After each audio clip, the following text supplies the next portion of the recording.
পাকা কলা দিয়ে চপ বা বড়াটা খেতে খুবই অসাধারণ ছিল ইফতারের টাইমে। তো অনেক সময় আমাদের পাকা কলা আনে, এই কলাগুলো খাওয়া হয় না, কারণ রমজান মাস কিছু কলা পচে যায় বা কালো হয়ে যায়। ওখান থেকে আমি কয়েকটা কলা নিয়ে নিয়েছি। তো এই পাকা কলাগুলো দিয়ে বড়া বানালে খেতে খুবই ভালো লাগে। তো এগুলো আমি এখন চটকে নেব।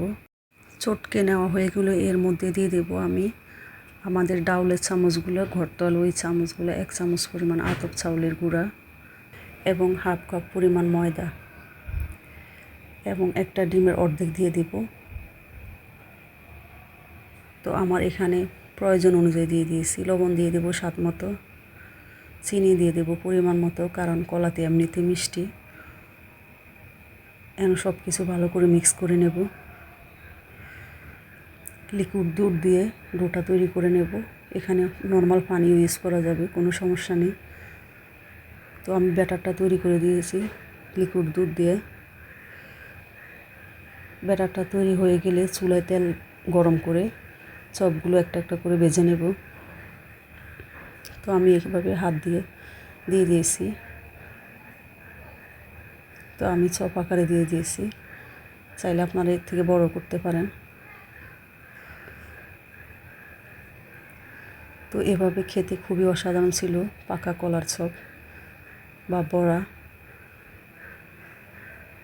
তো দুর্দান্ত স্বাদের এই পাকা কলার চপগুলো কেমন হয়েছে অবশ্যই কমেন্ট করে জানাবেন। আমার কাছে খুবই ভালো লেগেছে খেতে। ইফতারে ভাজা পোড়ার মাঝে বা ঝালের মাঝে এই মিষ্টি একটা আইটেম খেতে খুবই ভালো লেগেছে। খুবই অসাধারণ পাকা কলার চপ বা বড়া।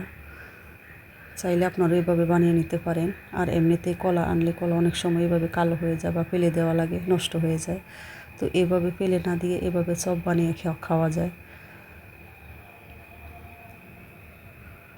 ভিডিওটা কেমন লেগেছে অবশ্যই কমেন্ট করে জানাবেন। আর এভাবে পাকা কলা চপ আপনিও বানিয়ে খেতে পারেন এই রমজান মাসে, কারণ পাকা কলা রমজান মাসে সবার ঘরেই থাকে কম বেশি।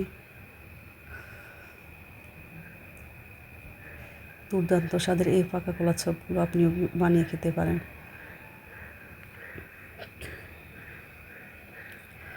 তো এই তো ভাজা হয়ে গেছে। এখন আমি গরম গরম পরিবেশন করব ইফতারের টেবিলে। ভাজা পোড়ার মাঝে এই একটা মিষ্টি কলার চপ খেতে খুবই দুর্দান্ত হয়েছে। সবাই ভালো থাকবেন। ভিডিওটা কেমন লেগেছে অবশ্যই কমেন্ট করে জানাবেন। তো সবাই সুস্বাস্থ্য কামনা করে বিদায় নিচ্ছি। আল্লাহ হাফেজ।